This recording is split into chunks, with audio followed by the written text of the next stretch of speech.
찐덕찐덕 빤딱. 하나님의 말씀 열왕기상 11장 11절 말씀. 여호와께서 솔로몬에게 말씀하시되 내게 이러한 일이 있었고 또 내가 내 언약과 내가 내게 명령한 법도를 지키지 아니하였으니 내가 반드시 이 나라를 내게서 빼앗아 내 신하에게 주리라. 오늘 이 말씀으로 나라가 둘로 나뉘다 라는 제목으로 하나님의 말씀 전할게요. 왕이 된 후에 하나님께 겸손한 마음으로 지혜를 구했던 솔로몬 왕은 하나님의 사랑을 아주 많이 받았어요. 그의 나라는 너무나 평화롭고 부강한 나라가 되었어요. 하지만 솔로몬은 시간이 지나면서 마음이 교만해져서 하나님이 하지 말라고 하는 일들을 하기 시작했어요. 하나님을 믿지 않는 다른 나라 공주들을 좋아해서 여러 공주들과 결혼을 했어요.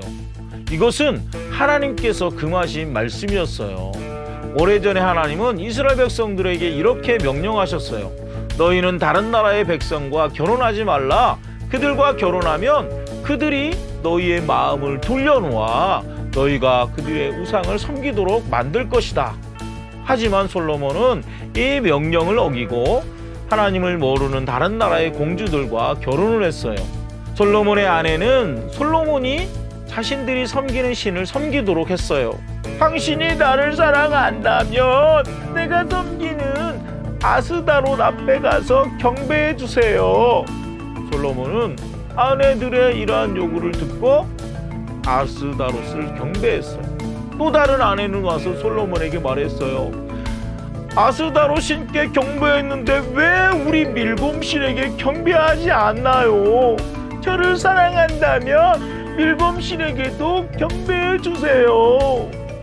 솔로몬은 그 아내의 요구를 들어주었어요. 솔로몬은 자신의 아내들이 요구하는 대로 많은 신을 섬겼어요. 하나님이 이런 솔로몬의 행동을 아주 싫어하셨어요. 하나님은 솔로몬에게 2번이나 나타나셔서 다른 신들을 섬기지 말라고 말씀하셨어요. 하지만 솔로몬은 그 하나님의 말씀을 듣지 않았어요. 너는 나와 맺은 언약을 어기고 내 말을 듣지 않았다. 나는 이제 내 나라의 대부분인 10지파를 내 신하에게 줄 것이다 라고 경고하셨어요. 그래도 솔로몬은 돌이키지 않았어요.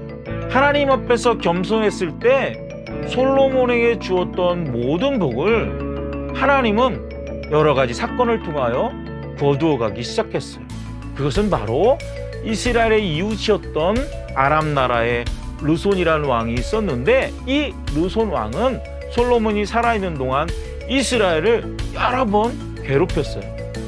또 솔로몬의 신하 가운데 아주 유능한 여로보암이라는 사람이 있었어요. 솔로몬은 이 여로보암을 믿고 그에게 많은 일꾼을 관리하도록 세웠는데 많은 사람들은 솔로몬보다 여로보암을 믿고 따랐어요. 어느 날 아이야라는 선지자가 이 여로보암에게 나타났어요.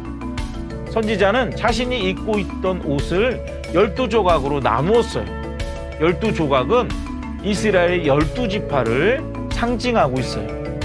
아이야 선지자는 여로보암에게 말했어요. 이 10조각은 당신이 가지게 될 거라고 하나님께서 말씀하셨습니다.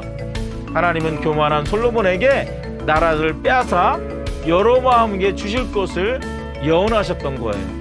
이 예언은 그대로 이루어져서 솔로몬이 죽고 그의 아들 로보암이 왕이 되었을 때 이스라엘 나라는 2개의 나라로 나눠졌어요. 남쪽은 2지파만 남은 유다 나라가 되었고 북쪽은 10지파가 모여서 이스라엘이란 나라를 세웠어요.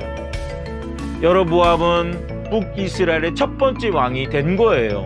하나님은 솔로몬이 하나님의 말씀대로 지켜 행하고 하나님을 높였을 때 그에게 놀라운 복을 내려주셨어요. 하지만 그 마음이 변해 하나님의 말씀을 듣지 않고 하나님의 경고하심을 무시했을 때 그에게 주신 복을 빼앗아 다른 사람에게 주셨어요. 하나님을 높이고 그분의 말씀대로 행하는 자는 그 누구라도 하나님은 놀라운 복을 주시는 거예요. 하지만 아무리 큰 복을 받았어도 하나님을 떠나서 자기 마음대로 행하는 사람에게는 가진 것을 다 빼앗아 버리세요. 그러므로 우리는 하나님이 날마다 복과 은혜를 주실 수 있도록 하나님을 높이고 그분의 말씀에 따라 행하는 멋진 믿음의 친구들이 다 되길 바라요. 우리 한 주도 믿음 안에서 승리하세요. 안녕.